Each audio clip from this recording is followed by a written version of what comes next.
बिस्मिल्लाहिर्रहमानिर्रहीम। अस्सलामु अलैकुम वरहमतुल्लाहि वबरकातुहू। नाज़रीन ग्रामी, आज की इस वीडियो में हज़रत हसनैन रज़ी अल्लाह अन्हुमा की सांप के ज़रिए हिफाजत का वाक़या बयान करेंगे। उम्मीद है कि वीडियो को आखिर तक देखेंगे और दूसरे लोगों का ईमान ताज़ा करने के लिए उनके साथ शेयर भी करेंगे। नाज़रीन, हज़रत सलमान रज़ी अल्लाह ताला अन्हु फरमाते हैं कि हम लोग हुज़ूर सल्लल्लाहु अलैहि वसल्लम के इर्द गिर्द बैठे हुए थे कि इतने में हज़रत उम्मे ऐमन रज़ी अल्लाह ताला अन्हा आई और उन्होंने कहा कि या रसूलुल्लाह सल्लल्लाहु अलैहि वसल्लम, हसन और हुसैन रज़ी अल्लाह ताला अन्हुमा गुम हो गए हैं। उस वक्त दिन चढ़ चुका था। हुजूर नबी करीम सल्लल्लाहु अलैहि वसल्लम ने सहाबा से फरमाया कि उठो और मेरे दोनों बेटों को तलाश करो। चुनाचे हर आदमी ने अपना रास्ता लिया और चल पड़ा और मैं हुजूर सल्लल्लाहु अलैहि वसल्लम का रास्ता लेकर चल पड़ा। हुजूर सल्लल्लाहु अलैहि वसल्लम चलते रहे, यहाँ तक कि एक पहाड़ के दामन में पहुंच गए तो देखा कि हजरत हसन और हजरत हुसैन रज़ी अल्लाह ताला अन्हुमा एक दूसरे से चिमटे हुए खड़े हैं और पास ही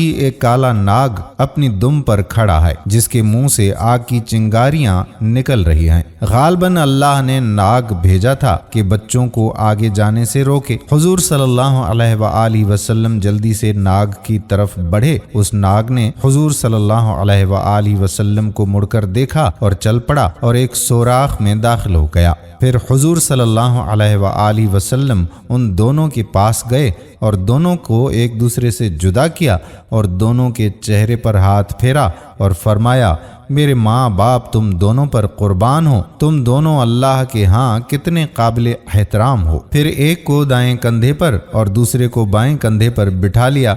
मैंने कहा कि तुम दोनों को खुशखबरी हो कि तुम्हारी सवारी बहुत ही उम्दा है। हुजूर सल्लल्लाहु अलैहि वसल्लम ने फरमाया, ये दोनों बहुत उम्दा सवार हैं और इनके वालिदैन दोनों से बेहतर हैं। सुब्हान अल्लाह। बहवाला हयातुल सहाबा जिल्द नंबर 2 सुफ़ा नंबर 769। दोस्तों, हम उम्मीद करते हैं कि ये वाक़या सुनकर आपका ईमान ताज़ा हो गया होगा और दूसरे लोगों का ईमान ताज़ा करने के लिए इस वीडियो को शेयर ज़रूर करेंगे। आने वाली वीडियो तक आपका अपना मेज़बान कादिर बख्श कल्होड़ो आपसे इजाज़त चाहता है। अल्लाह हाफिज़।